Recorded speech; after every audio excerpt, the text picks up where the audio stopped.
What's up, everyone? Josh Baker here with HGS Grappling, and it's another time for a Hammer Time podcast. And today we need to bring in one of the most active competitors inside the circle, Nick Toscano. What's up, my man? How you doing? Good, man. How we doing? So happy to be here. I'm happy to get this done. If for everyone to know, we were sitting here Sunday morning, bright and early. I hit him up. I said, "Hey, let's do it." We've been trying to get it back and forth, but being an educator on that side and being a coach on my side, our schedule sometimes just doesn't match up. So we had to do what we had to do. But we're up and early Little before the Sunday football morning date. activities. Exactly. My wife just got out. I said, "Hey, it's a perfect time. I got the house to myself." Perfect. Um, so let's first off talk about our last experience inside the circle, right? You made your way back into the circle at Ironman 3. How was that? I know it was a little different. We did the whole tournament, and then we guys let you in a couple pro matches, which I was excited to be able to do that for everybody. But how was that experience? Obviously, you got the win, and talk a little bit more about that. Yeah, it was good. I think I always love watching the matches beforehand. So all the Ironman matches were bangers, and that was amazing. And then I got to go against Kyle, and Kyle's skilled, man. He had some really good wrestling, and overall was just really tough. He took me down a few times, and I'm not used to getting taken down. So I was like, whoa. And ended up going to OT, and I was able to get the win there. And it was funny because if you watch me a lot, I normally take the back in OTs. In the last, after my match at the Grand Prix, my coach comes to me and he says, "Listen, I need you to start taking the arm in OTs." And I was like, "Okay, whatever you say." So at first, I wasn't confident in it, but he keeps telling me like, "No, man, you got a killer arm bar. Start taking the arm." And would you be have it? That's how I ended up getting the dub. So I was like, you know, all credits to good coaches, right? You gotta. That exactly. So we had talked about it on the Inside the Circle. I don't know if you saw that episode yet, but we were breaking down your matches, and we're looking forward to your next match next week. But you have started using our rule set to your favor because being a veteran, and that's what we want to see. With that Right. right there, exactly what you just said is exactly what we talked about. You and your coach is talking about you guys been inside the circle and you understand the rules. Understanding the rules is a big part of it, and it is Right. very. I mean, everyone feels comfortable on the back. You know, you're in a good thing. And then sometimes I see a lot of people go for the arms in a panic mode when they have to get the sub if to match it up because a lot of the times it is easier to get the sub if you do break that grip of the armbar. But sometimes if the grip is tough, it's tough to just break the guy's grip. But as we get slippery Right. Right. and all that, it goes. So again, another beautiful performance by you. You're rolling them out through. You started off slow inside the circle, and now you're just keep on going up and accept all challenges. But let's talk about the best thing that happened, the rash guard. Right, the rash guard looked Yeah. Yeah. beautiful. I honestly didn't even notice it until the match was actually going. I was like, oh wait, look at it, look at that. So was that a specific company? Did you reach out to them, or did you just find a Google search? Honestly, I couldn't tell you. My friend, one of the guys I train with, his name's Pete Portalatin. He's a police officer, Port Authority police officer, awesome guy. But he just shows up at the gym one day and he goes, "Hey, what size are you, medium or large?" And then he pulls out two rash guards, both the same thing. And I was like, "I'm a medium." "What do you mean?" He's like, "This is yours." And I'm like, "You serious?" Like he just gave it to me. So it was not planned at all. Fun fact about the hand thing, the believe it or not, that originated in the HCS circle when I had my match at the 165 Grand Prix with Chris Albert. That was the first time I did that. And I kept doing it because one, it just felt natural. And two, I started getting like a whole like I got a lot of attention for it.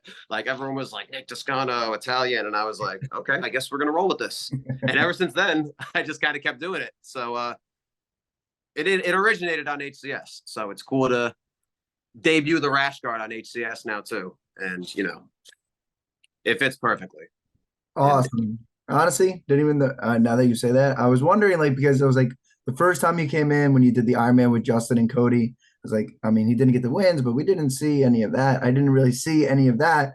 And now that I think about it, yeah, that's when we've now no, seen it. that was the It first is time I did it. And I just kind of did it. I was just like, yeah. Because I was coming off of a streak of losses at the time, so I was excited to just get the win, and you know how it is. The competition is like a volatile stock; it's just constantly up and down, up and down, up and down, and you got to just stay the course. And that's a benefit of being how active you are, right? Everyone's going to lose in this game. There's not many people that have not lost in jiu-jitsu. Honestly, I can't really name any Right. because everybody's lost. And if you haven't, then there's no wave to get better and all that kind of stuff. So losses are losses. You've shaken them off, and you are on a hot streak right now.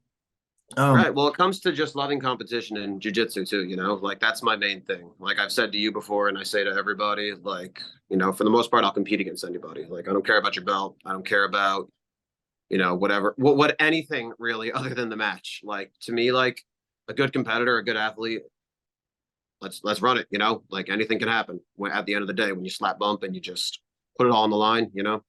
And I love it. I've learned to love it. I used to get really nervous about it, but now it's just like, we're all in there for the same reason, just trying to get better and just trying to whatever else you're working through, like competition's been a big part of my mental health journey too. So for me, that's an aspect of it. And I'm sure everyone has their own personal reasons for it too. So Exactly. And that's why we love this martial arts. I mean, yesterday, for the UFC event, right? Volkanovski actually talked a lot about how he just needed to be active in his post-fight press conference. I mean, he got knocked out, but you could just see that man has some demons, and right. in this sport, people obviously are gonna have demons, right? We're literally saying we're gonna go out there, I'm gonna try to hurt you, you're gonna try to hurt me, but it's gonna be fun. Yeah. We're gonna slap hands Put it and then bluntly. go get a beer or something afterwards, and that's what we want to bring. So do it. That's what we want to see. And the house party, you obviously feel more comfortable every time because you are in it more than anybody. Again, we made a joke on the Inside the Circle. Make sure you check it out on the YouTube. But my brother has come up with it that we're going to make it a Nick Toscano match because he gets every card. And it's just a section, and we'll have all these super fights, whatever. And the Nick Toscano match of the day is this one. But it also brings us to our point where you will be coming next week at HCS 15. Originally, this was supposed to be an all-female card. And we had some more room in the card, and we only had HCS, 14 coming up this weekend, 15 in November. And then we're done for the year. We're going to be done for a little while until we have some things in the works. We'll talk about that more. But I was like, there's a couple guys that need matches, So Sebastian, who you're going against, did hit me up, and he's like, hey, I really want to get on. He was hurt, so he's been trying to get back. And I'm like, you know what? I know a perfect match. You guys are the same weight. You both have been in the circle multiple times, won some, lost some. So I was like, you know what? This is a match that let's make it. We'll put on the undercard. It'll be nice and early. Get a nice pace going into the Grand Prix for the females. But new Sebastian Gallegos it's an exciting match. How's it going? What are you looking to do? Or obviously don't give too much of your game plan away, but how's everything going? Yeah, no, I don't want to share too much as far as the game plan goes. Like you said, like I'm learning not just in HCS, but in competition in general. Like I think I'm really learning within the last couple of months specifically how to like play strategy and play rule sets a little bit more. As you saw in my post about the trials, like one of the biggest reasons I lost was because I didn't understand a certain aspect of the rules. Overall, I felt good about my performance, but one little misunderstanding with the rules is what costed me my match that I lost. But as far as this match goes, for the most part, stylistically, like don't expect anything new, right?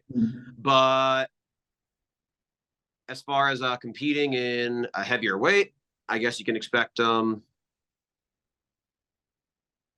new things in that regard, right? Again, I don't want to give away too much because we want to keep the match exciting and we want to give people a reason to watch it. But I've trained with Sebastian a few times. I know him, so it's all fun. It's going to be a banger, and it's going to be fun. Yeah, I mean, you say in the higher weight, you've been here for a little bit now, and I just see you're eating right, dude. Every time I look at your Instagram, you're showing us another type of meat or something that you're eating. So yeah, no, I've always been a healthy eater, and I still am. But it's just you get to eat more. Yeah, I get to eat more. That's really what it is.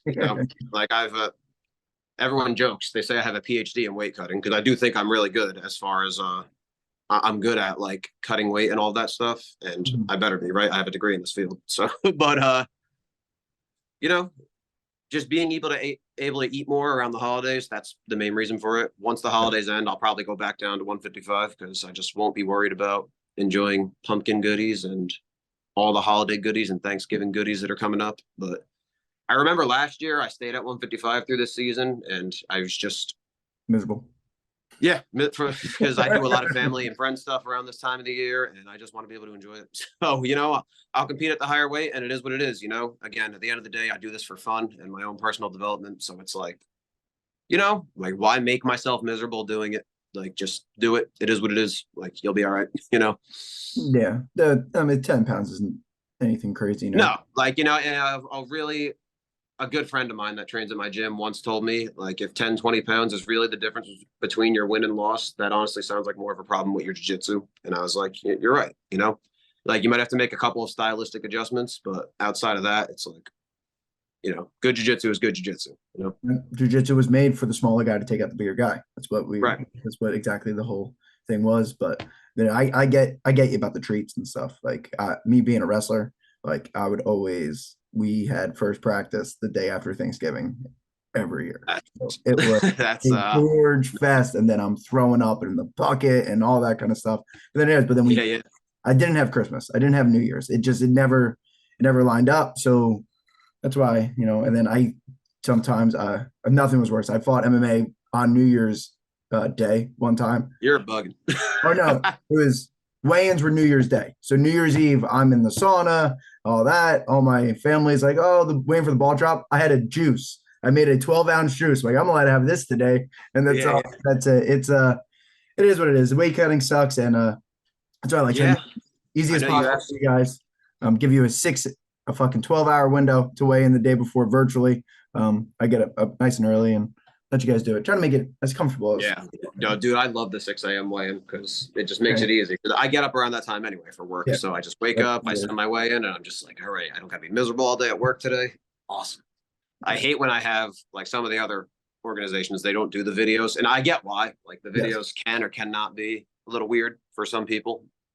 But just having to work all day and then drive all the way there at 7 o'clock and just be freaking irritable and hungry all day. It's just like, damn. But like I love the way you do weigh-ins. I know you asked me about MMA in the past, and I think that's one of the biggest things that deters me from it right now because those weight cuts are just crazy. And without crossing the TMI line, I do have a GI condition, so I worry about that in terms of cutting the amount of weight I need to for MMA. So, we'll see. Yeah, I wouldn't suggest fighting at 165 in MMA. No, I have some guys that fight. They're big guys. But yeah, listen, it is what it is. If you ever need help with the weight cut for the MMA side, you let me know. We have the guys in too. It is one. Oh yeah, no, you're definitely one of the first people I'd come to. For the training styles and the weight cuts. Exactly. Well, so yeah, like we said, we are less than a week away from HCS 14. You're coming back in the circle. Like I said, this will probably be the last time we see you inside the circle as a competitor. Maybe if you're around for the HCS Invitational and Team Duels, we might be able to need another ref if you were interested to hop back in on that side. We can talk about that another time, but check your schedule. We are going to be doing the biggest event that we have done in November. But it's all about next weekend, October 28th, 1st, and that's when you're back in the circle. Make sure if you're going to get tickets for Nick, you hit his exact promo code that he has been sharing. We want to do our best for get all our competitors and give them all the commission that we can. So the commission does cut Friday night at 6 p.m. So make sure you hit him up. Nick, do you have anything in closing remarks? No, not really. Just buy a ticket, eat your pasta, all that stuff. Eat the pasta. Sunday dinner. About that time. All right, brother. Thanks for stopping on. Time. It'll be about that time in a couple hours. All right. Thanks for stopping on. Best of luck if you're non-weight cut this week. Stay healthy, and we'll see you next weekend. Everybody else, make sure you like and subscribe to our YouTube channel so you don't miss any of the action. Ironman 3 is up. All the pro matches will be coming up shortly, and then we'll keep on going because this is the house party of grappling, and that's what we do. See you later, guys.